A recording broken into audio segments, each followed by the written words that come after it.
Let's talk about something that comes up in almost every conversation we have with lawyers and consultants. Most people know what they should be doing when it comes to business development. They should stay in touch with their network, they should follow up after conversations, they should share useful insights, they should make time for relationships before they urgently need something. The problem is not a lack of knowledge. The problem is that very few people do these things consistently. And when the routine falls apart, the explanation is usually the same. I have been too busy. I need to be more disciplined. I just need to make more time for it. But in most cases, business development is not failing because people are lazy, disorganized, or unmotivated.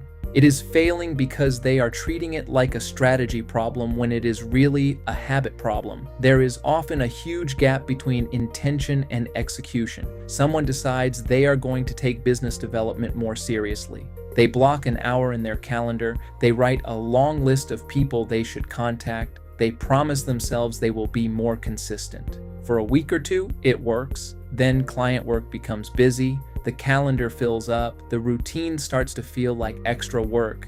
Eventually, it disappears. The issue is not that the intention was not genuine. The issue is that the behavior was never designed to survive a normal working week.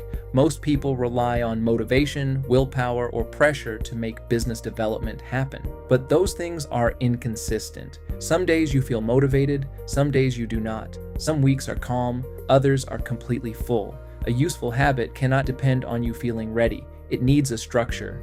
At the center of every habit is the same basic loop: cue, craving, response, reward.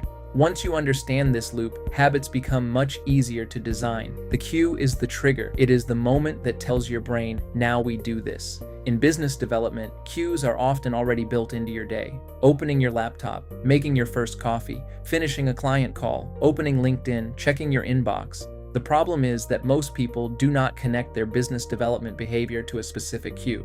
They simply tell themselves, I will do it later. But later is not a trigger. It is a vague intention. The second part of the loop is the craving. This is the feeling or outcome you are looking for. People often assume the craving behind business development should be winning work, but that result is too distant and too unpredictable to support a daily habit. The real craving is usually something more immediate. You want to feel organized. You want to feel proactive. You want to know that your network is not being neglected. You want to feel more in control of your pipeline. That is a much stronger emotional reason to repeat the behavior. Then comes the response. This is the action itself, and this is where most people make the habit too difficult. The response does not need to be, do all my business development for the week. It can be sending one message, following up with one person, forwarding one useful article, leaving one thoughtful comment. The smaller and clearer the action is, the more likely it is to happen. Finally, there is the reward. The reward teaches your brain that the behavior was worth repeating. In business development, the reward is not always an immediate reply, a meeting, or a new piece of work. Sometimes the reward is simply the feeling of progress. It is knowing you did not let the relationship disappear. It is seeing that you followed through on something you said you would do.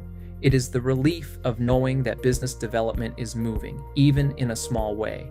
So a simple habit might look like this. After I open my laptop in the morning, I send one message to someone in my network. The cue is opening the laptop. The craving is feeling organized and proactive. The response is sending one message. The reward is a sense of progress and connection. It does not sound dramatic. That is the point. Good business development habits are rarely dramatic. They are small, repeatable behaviors that continue even when work gets busy. So instead of asking, how do I become more motivated to do business development? Ask a different question. What cue will trigger the behavior? What feeling am I trying to create? What is the smallest useful action I can take? And how will I recognize that I completed it? Business development does not become consistent because you want it badly enough.